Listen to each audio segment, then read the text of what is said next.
కేవలం నిరుద్యోగుల గురించే ఉంటుందని చెప్పేసి అన్నారు. ప్రభుత్వం ఏర్పడి 22 నెలల్లో ఒక్క నోటిఫికేషన్ అయినా ఇచ్చినారా? ఒక ఫ్రెష్ నోటిఫికేషన్ ఒక్కటైనా ఇచ్చినారా?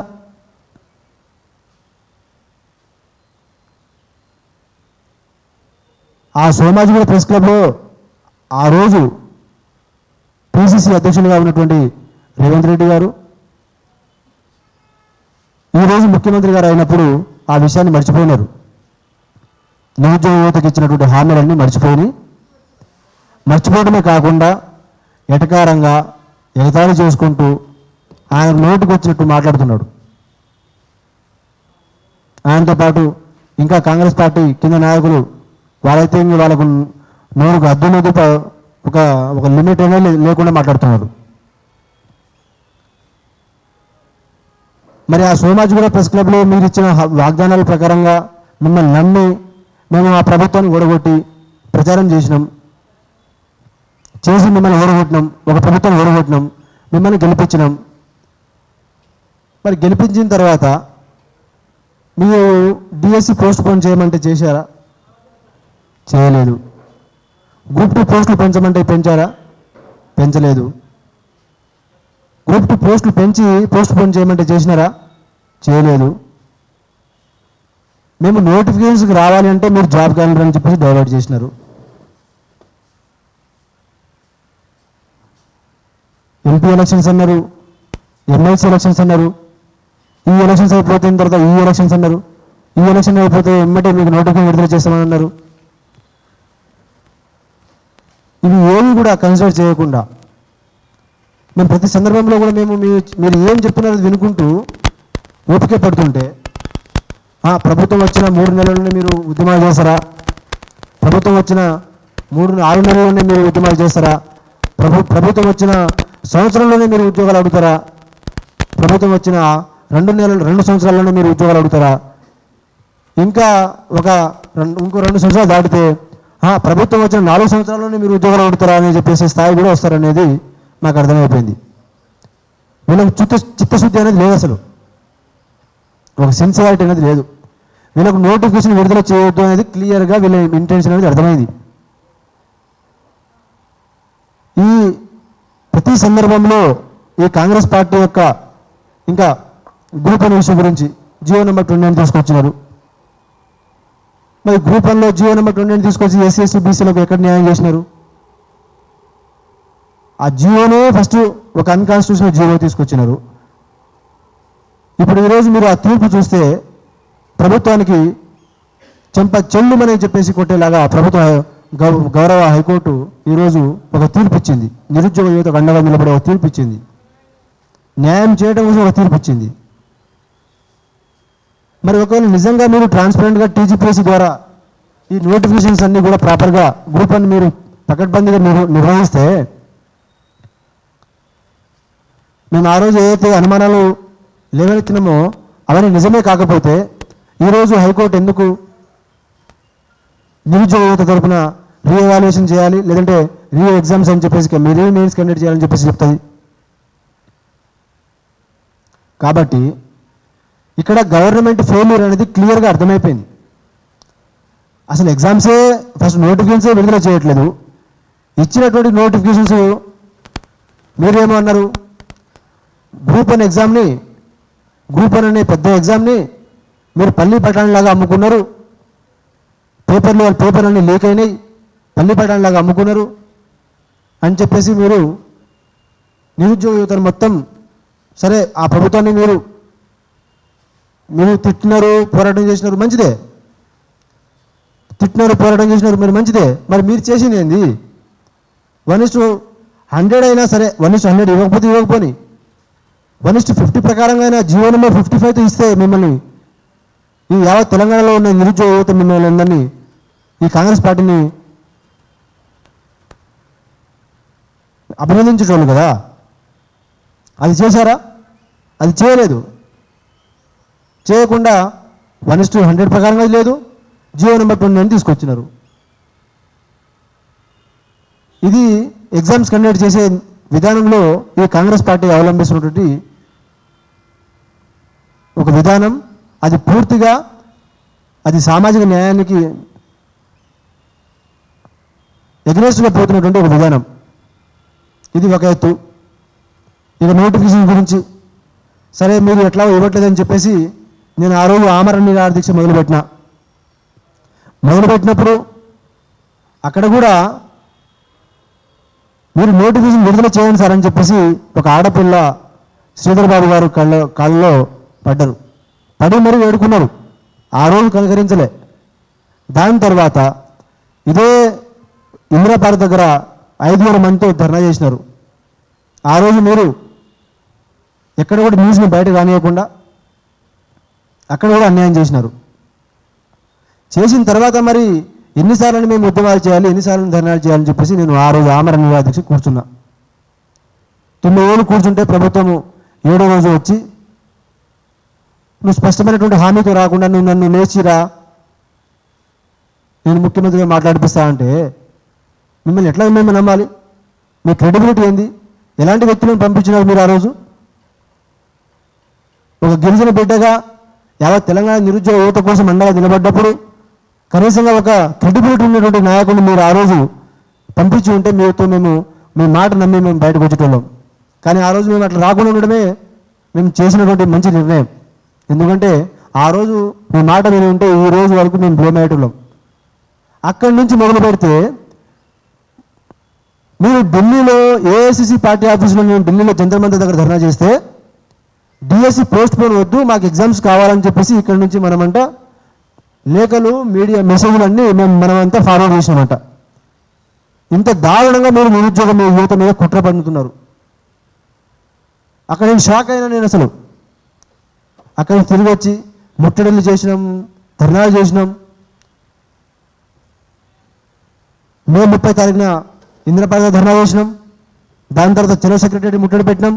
దాని తర్వాత దానికంటే ముందు ఉస్మానియా యూనివర్సిటీలో ర్యాలీలు చేసుకుంటూ పోయినాం.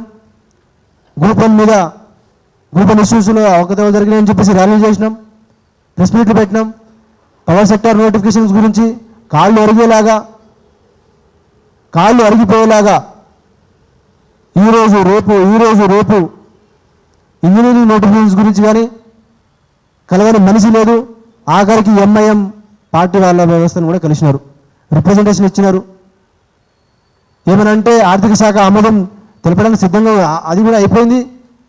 ఇంకా నోటిఫికేషన్ విడుదల చేయడమే తర్వాత భాగం అని చెప్పేసి జనవరి నుంచి పాపం పవర్ సెక్టార్ నోటిఫికేషన్స్ వాళ్ళు, ఏడబ్ల్యూ నోటిఫికేషన్ వాళ్ళు జనవరి నుంచి ప్రతి ధర్నాలో వాళ్ళు వచ్చి, ప్రతి నిరసన కార్యక్రమాల్లో వాళ్ళు వచ్చి అడుగుతుంటే కనీసంగా ఈ 22 నెలల్లో నిరుద్యోగ యువత గురించి మాట్లాడి చర్చ జరిపి మీరు ఇంతమందితో మాట్లాడుతున్నారే. మేము ఒక సైడ్ ధర్నాలు చేస్తుంటే మీరు జాబ్ క్యాలెండర్ అని చెప్పి డైవర్ట్ చేసినారు. జాబ్ క్యాలెండర్ సరే మేము నమ్మినాం. మరి అక్టోబర్లో తీరా జాబ్ క్యాలెండర్ ఇంప్లిమెంట్ అయ్యడానికి మీరు ఎస్సీ వర్గీకరణ అనే ఒక సాగును ముందు తీసుకొచ్చినారు. ఎస్సీ వర్గీకరణ అయిపోయిన తర్వాత మీరేమన్నారు? జూన్ నెలలో నోటిఫికేషన్స్ అన్ని మేము ఖాళీలన్నీ బయటకు తీస్తాం, జూన్ 2న నోటిఫికేషన్ విడుదల చేస్తాం, సెప్టెంబర్ 17వ తారీఖున మేము అన్ని నియామక పత్రాలు ఇస్తామని చెప్పేసి 6 నెలల్లో టోటల్ ఈ నియామక పత్రాలు మొత్తం కూడా ఈ నోటిఫికేషన్ ప్రాసెస్ మొత్తం కంప్లీట్ చేస్తామన్నారు. జూన్ 2 పోయింది, సెప్టెంబర్ 17 వచ్చింది. అసలు ఒక్క విషయంలో కూడా మీరు చిత్తశుద్ధిగా ఉన్నారా? ఏ విషయంలో? 2 టెట్లు వచ్చినాయి ఇప్పటివరకు. మీరు జనవరిలోనే మీరు డిఎస్సి కండక్ట్ చేస్తారన్నారు, దానికి ఇప్పటివరకు దిక్కు మొక్కలేదు. అసలు మీరు ఇచ్చినటువంటి నోటిఫికేషన్సే లేవు. ఇచ్చింది తిప్పి కొడితే ఒక 5 నోటిఫికేషన్ కూడా ఇవ్వలేదు మీరు. అలాంటిది 60,000 అని చెప్పేసి 22 నెలలు మీరు అబద్ధం చెప్పుకుంటూ పోయినారు. ఇంకా ఒకనొక స్టేజ్లో అయితే 1,60,000 పోయింది ఆ సంఖ్య. మేము ఎమ్మటి ధర్నా చేయగానే మళ్ళీ 2 రోజున మళ్ళీ 60,000 వచ్చినారు. ఇంకా దారుణమైనటువంటి విషయం ఏంటంటే నిరుద్యోగ యువత తెలంగాణలో నోటిఫికేషన్స్ వద్దు అని చెప్పేసి ధర్నాలు చేసినారని చెప్పేసి ఈ చరిత్రలో ఒక మైలు రాయని చెప్పేసి నిరుద్యోగ యువత మొత్తాన్ని కూడా హేళన చేస్తూ మీరు మాట్లాడినటువంటి సందర్భం ఉంది.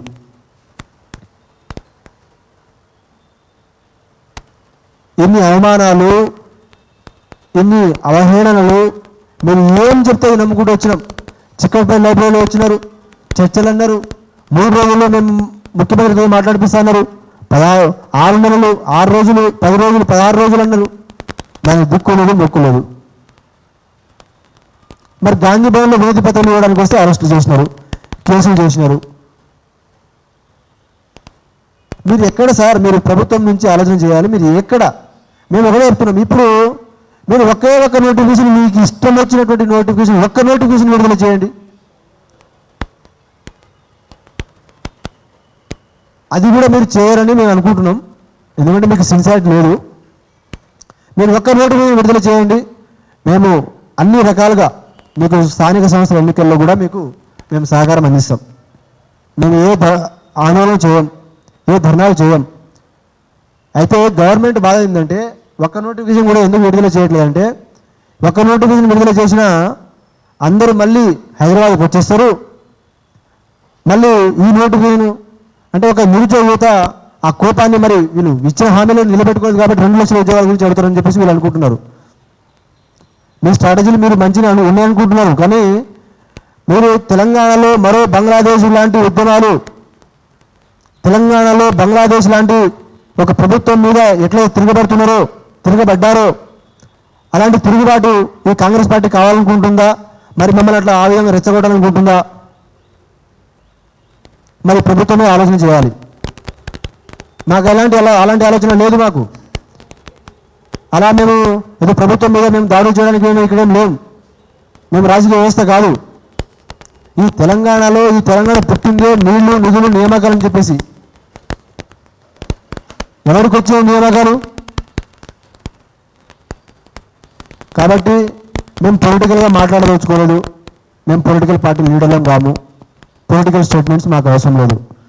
కానీ మేము ఎన్ని ఉద్యమాలు చేసుకుంటూ వచ్చినా కూడా ప్రభుత్వము సానుకూలమైనటువంటి స్పందన కానీ సానుకూలమైనటువంటి ప్రకటన కానీ ఇప్పటివరకు ఏ విషయంలో కూడా ఒక నిరుద్యోగ కాన్ఫిడెన్స్ బిల్డ్ చేసే ఒక చిన్నపాటి చర్య కూడా తీసుకోలేదు ప్రభుత్వం. కాబట్టి ఇక ఇదే సోమాజిగూడ నుంచి నేను ఉస్మానియా యూనివర్సిటీలో ఒక ఉద్యమం మొదలుపెట్టిన ఆ రోజు అన్ని యూనివర్సిటీస్ తిరిగి ఈ పేపర్ లీక్ మీద ఉద్యమం చేసినాం. ఈరోజు అదే సిచ్యువేషను గ్రూప్ 1 మీద అదే. ఈరోజు కూడా ఇప్పుడు పొద్దున తీర్పు కూడా అదే.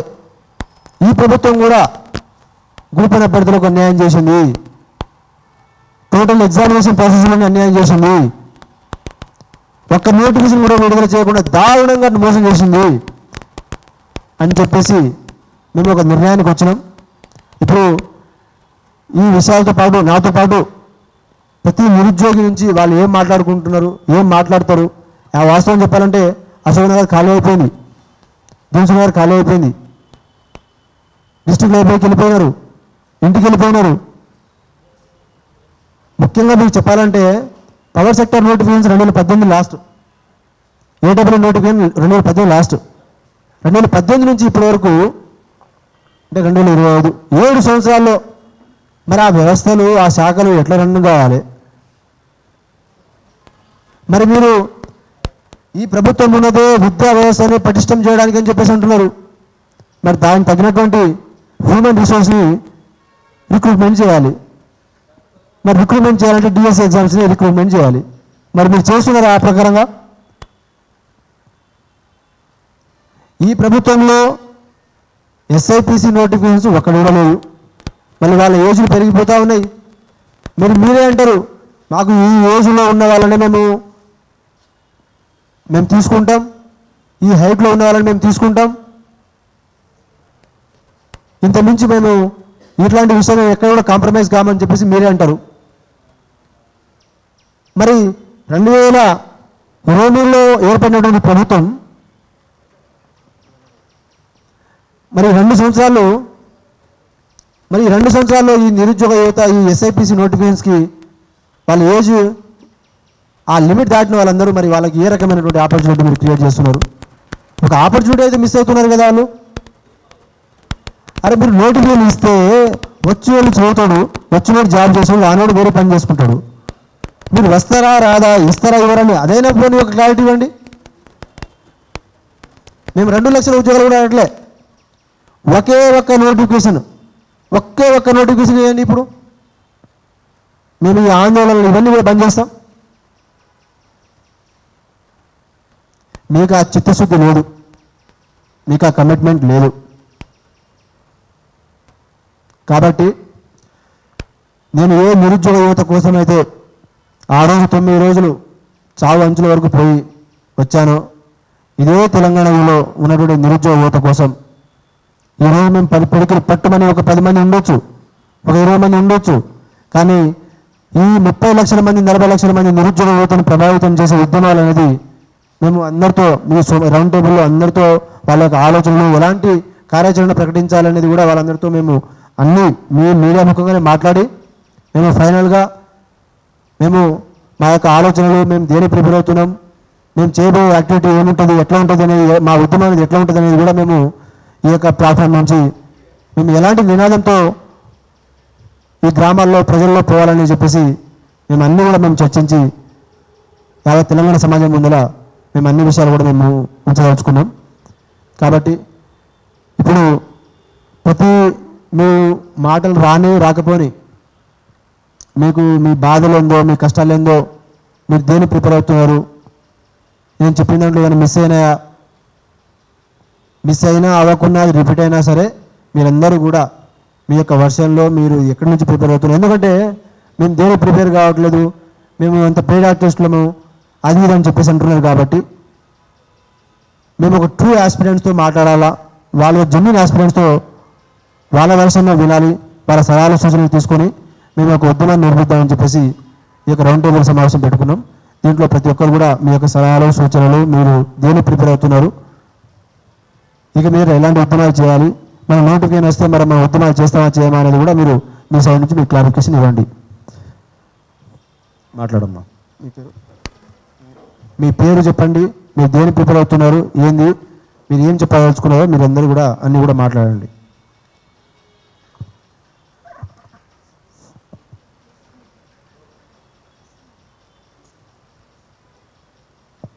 మేము ఇక్కడికి వచ్చింది పవర్ సెక్టర్ నోటిఫికేషన్ గురించి